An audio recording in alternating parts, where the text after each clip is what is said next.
How do you start a piece of art? I feel like we know how to start so many things, but for art, there is no common method. We might start our day with a coffee, we'd start a run with a warm-up, or start practicing an instrument with scales. But then there's art, and it can feel like this huge, terrifying mess with no clearly defined way to begin. It can be so easy to get wrapped up in thoughts that lots of us never make a start and give up before we've tried. You think, I don't know what to draw, I don't know how to draw, and then before long, I can't draw. But that's not true. Everyone can draw. It involves taking a material and making a mark with it. That's what drawing is. And just as running is no more than one step after another, which creates momentum and drives you forward, starting with simple mark making is the key to breaking free of your art paralysis. So I'm going to teach you 5 incredibly simple methods for warming up. You're going to need paper to draw on. I use things like newsprint, brown packing paper, which you could reuse from deliveries, or draw on the back of discarded work. When it comes to tools, look for things that are hanging around and you don't use anymore. Cheap oil pastels, chunky crayons, and pens that are running out all make good options. For people able to make a mess, inks and watercolours with thick brushes are great fun. I developed these methods last year when I returned to self-employment, which, as you can imagine, was a frightening time for me. Now, this wasn't my first rodeo. I'd been here before, but I didn't want to repeat the same mistakes as last time. So I decided to do something about it, and I started therapy with BetterHelp, who I'm in paid partnership with for this video. Now, I didn't really know what to expect, and I took their online questionnaire and I got partnered with a credentialed therapist. I figured if there was a time to try this, now was that time, because if I didn't start work for fear of not being good enough, I wasn't going to have a business. And if I didn't have a business, I wasn't going to have an income. And in the past, these kinds of thoughts would have paralyzed me, but that wasn't an option. So instead of grinding to a halt, I learned to set myself achievable tasks. I stopped focusing on the bigger picture, which quite frankly was terrifying, and instead took control of the things that I had in my power. By doing this, I stopped worrying about what other people might be thinking and learned to focus on success as I saw it. By April, I'd gone through about 2 months of no real pay because I was designing a new website and getting it ready to launch. But for once, I wasn't worried. I felt focused and in control of my anxiety. And using therapy to help me through this time of huge change in my life was so useful. It also helped me to understand something that my dad once told me, which is motivation to do something doesn't come before we've started. Motivation to do something comes after we've started. And by learning to start, I was both motivated and creating momentum, and it was so much easier to move forwards. You can start fresh any day of the year with BetterHelp.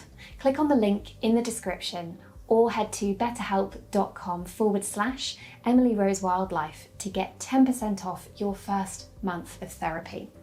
Now let's see how we can start any piece of artwork with whatever materials you have to hand. So let's crack on with exercise number 1 of 5. I prefer using a crayon wherever possible or an oil pastel, just something really cheap, because I particularly like how it behaves on the page when I'm doing these kinds of exercises. However, I have actually already recorded this, and lo and behold, it turned out to be quite a noisy process. Let me demonstrate. Not as bad with the oil pastels, but when I did it with the crayons,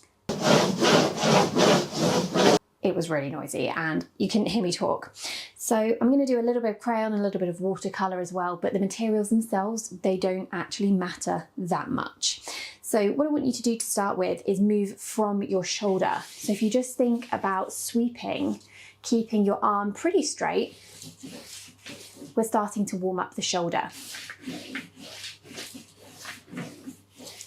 And then we want to see how we can sweep the wrist and how the wrist can start to become quite fluid. So as we are sweeping it from side to side, look at the wrist. What we're really aiming to do here is use the whole arm. This is a warm-up that has a visual result. The result doesn't actually matter, but we're seeing the effect of our movement here. So you really want to try and use the entire arm.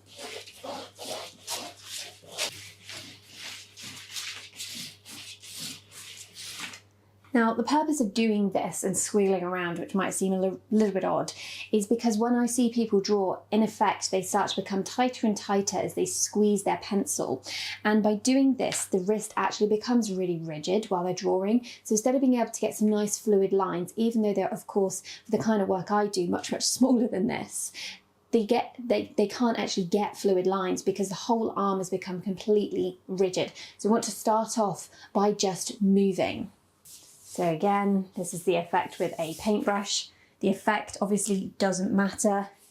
What matters is that we are moving our arm and getting ourselves warmed up. Just like we would for a run, we wouldn't just go out for a run without having done some sort of warm-up, because otherwise we would potentially pull a muscle and the run wouldn't be as good. So as much as this is just making a nice big mess, it is a really important mess. Sorry if you can hear my dog yawning there.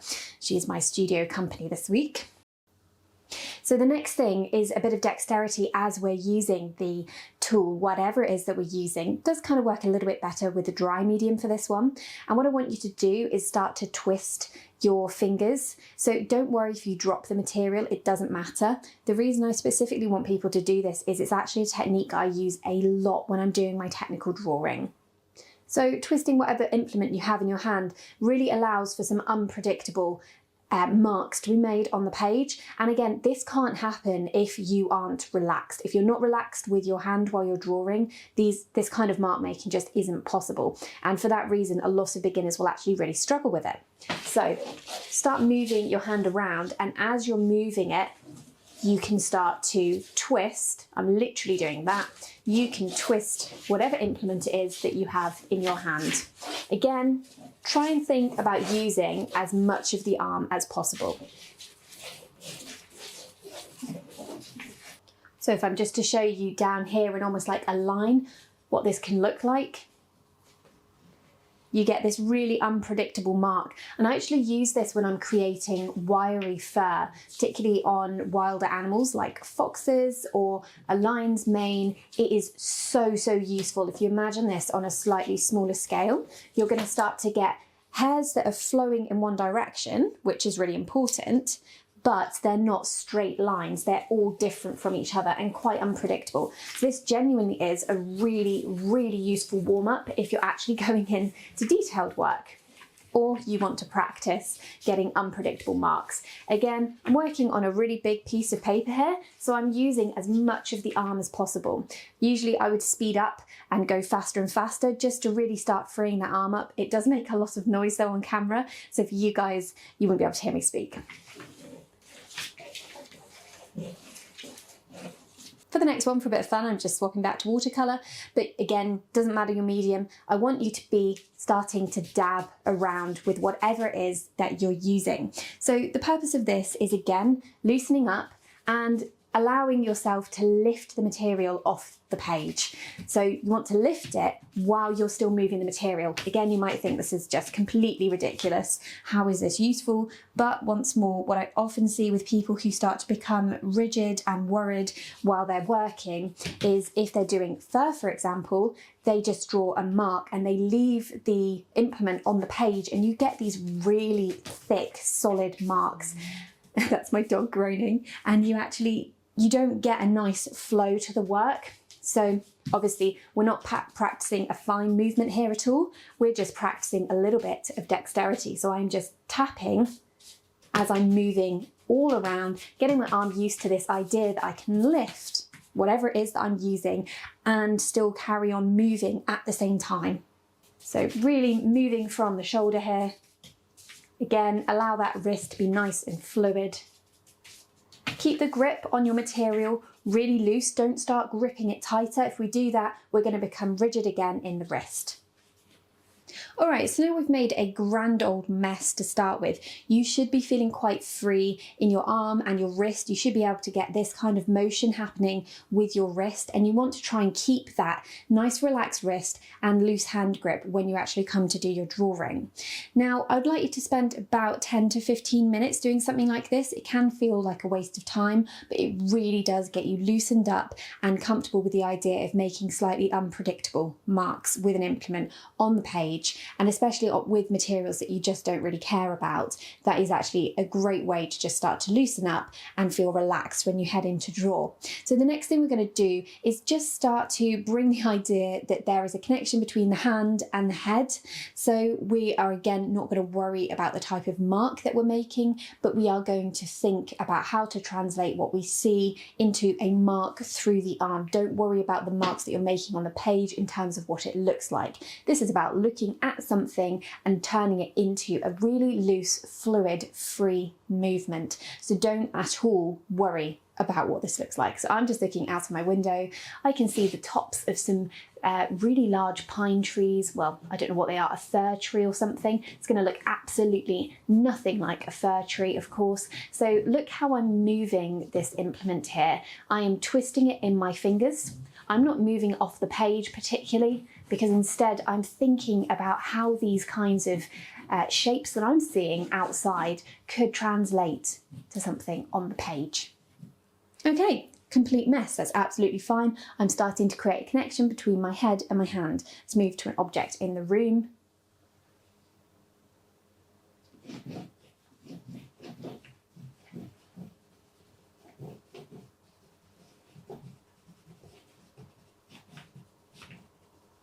Okay, that is a pot with some paintbrushes in. Again, you can see it just doesn't matter what your drawing ends up looking like. Got a bin over here with a lot of paper in it. So most of the paper is actually around the bin. I've got my dog who is giving me a slightly alarmed expression actually. She doesn't seem particularly happy about the fact that I've shoved her in the corner so that I can make space for this. So here's my lovely dog, little Pippin. I'm sure this is the worst portrait of her I have ever done from a likeness point of view. Yep, we can't see a thing. Let's swap colours.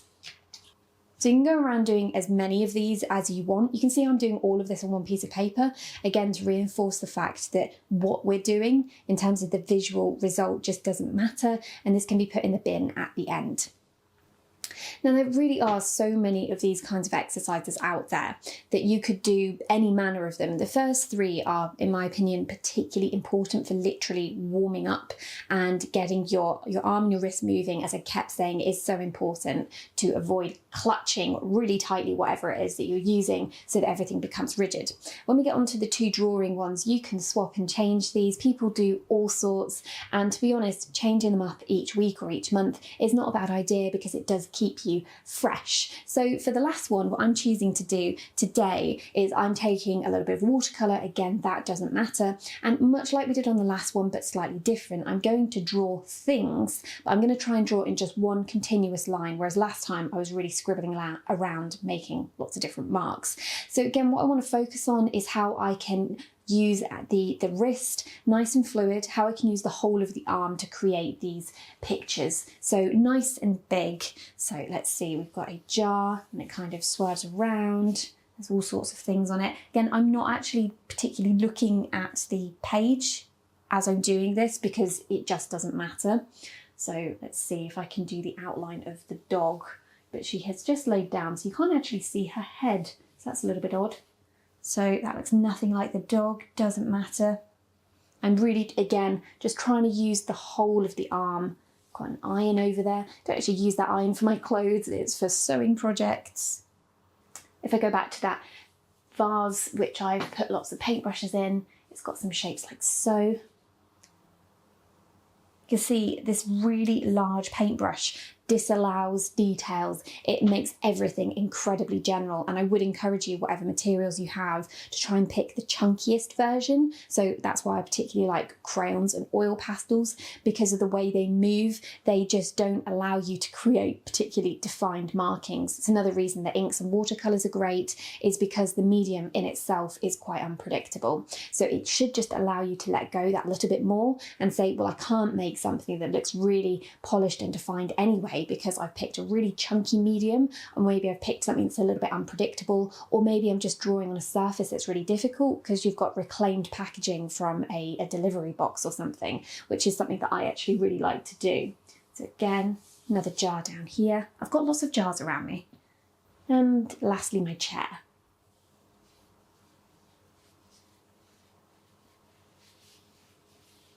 Nice. Okay. Does it look awful? Of course it does. But by the end of this, you should be nice and loose. Think about drawing from your shoulder. Think about how that wrist can move and how you can manipulate the material in your hand. That is something in particular which I think a lot of people who are into detailed drawing can benefit from, because a lot of people just grip hold of the pencil instead and don't consider how they can actually move it to get some really unpredictable marks, which is so useful for creating a whole variety of different textures. It doesn't just have to be wildlife work.